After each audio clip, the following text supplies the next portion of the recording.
नमस्कार। तो आज हम बात करने वाले हैं एक बहुत ही आम घरेलू चीज की, सेब का सिरका, या जिसे एप्पल साइडर विनेगर भी कहते हैं। इसके स्वास्थ्य से जुड़े कई दावे किए जाते हैं। स्रोत सामग्री के हिसाब से ये कई समस्याओं का एक समाधान हो सकता है। तो चलिए जरा गहराई में जाके देखते हैं कि आखिर ये दावे हैं क्या। और देखिए, सबसे बड़ा दावा तो यही है, सेब के सिरके से करें अपनी डायबिटीज को रीसेट। ये सुनने में ही कितना बड़ा बयान लगता है ना? इसी दावे ने हमें उत्सुक कर दिया कि आखिर इसके पीछे का आधार क्या बताया जा रहा है। तो सेब का सिरका आखिर है क्या?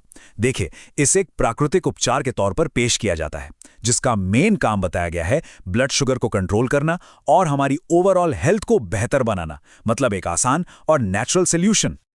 तो सबसे पहले आते हैं इसके सबसे अहम दावे पर, यानी ब्लड शुगर पर इसका असर। इसे समझना बहुत जरूरी है, क्योंकि डायबिटीज से जुड़े सारे दावे असल में यहीं से शुरू होते हैं।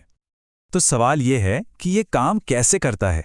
अच्छा, स्रोत के मुताबिक इसकी पूरी प्रक्रिया 3 स्टेप्स में होती है।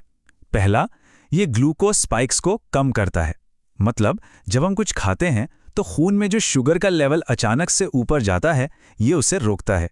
दूसरा, ये शुगर के लेवल को एक तरह से स्थिर रखता है, कंट्रोल में रखता है। और तीसरा, जो कि शायद सबसे जरूरी है, ये शरीर की इंसुलिन सेंसिटिविटी को बेहतर बनाता है, जिसका सीधा सा मतलब है कि हमारा शरीर अपने ही इंसुलिन का बेहतर इस्तेमाल कर पाता है।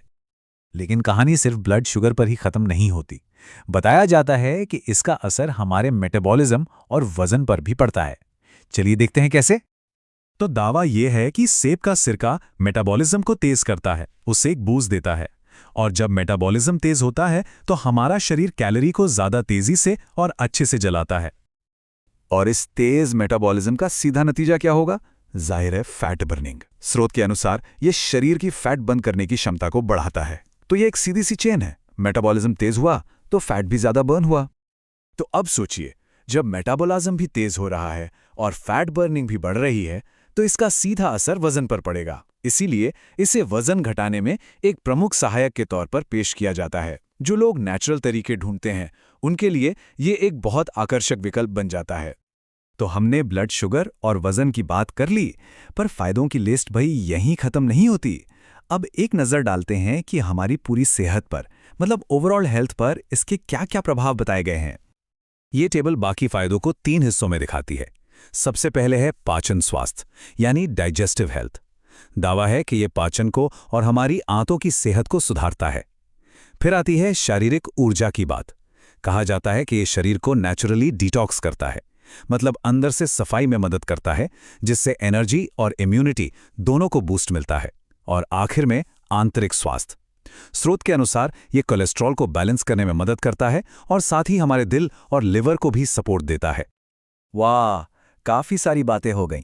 तो चलिए एक बार फटाफट से इन सभी मुख्य बिंदुओं को एक साथ दोहरा लेते हैं, ताकि सब कुछ साफ हो जाए। तो संक्षेप में कहें तो दावे कुछ इस तरह हैं। ब्लड शुगर के लिए 3 बातें: ग्लूकोज स्पाइक्स कम करना, शुगर लेवल्स कंट्रोल करना और इंसुलिन सेंसिटिविटी को बेहतर बनाना। फिर आता है वजन प्रबंधन, मेटाबॉलिज्म और फैट बर्निंग को बढ़ाना। और आखिर में पूरी सेहत के लिए बॉडी को डिटॉक्स करना, पाचन सुधारना, एनर्जी इम्यूनिटी बढ़ाना, कोलेस्ट्रॉल को मेंटेन करना और दिल व लिवर को सपोर्ट देना। सच में दावों की एक बहुत ही लंबी सूची है। और ये सब हमें एक बहुत बड़े सवाल पर लाकर खड़ा कर देता है कि आज की इस मॉडर्न दुनिया में, जहां हमारे पास इतनी एडवांस मेडिकल साइंस है, वहां इन जैसे प्राकृतिक और घरेलू नुस्खों की आखिर क्या भूमिका हो सकती है? ये एक ऐसा सवाल है जो हमें पारंपरिक ज्ञान और आधुनिक विज्ञान के बीच सही तालमेल बिठाने के बारे में सोचने पर मजबूर करता है।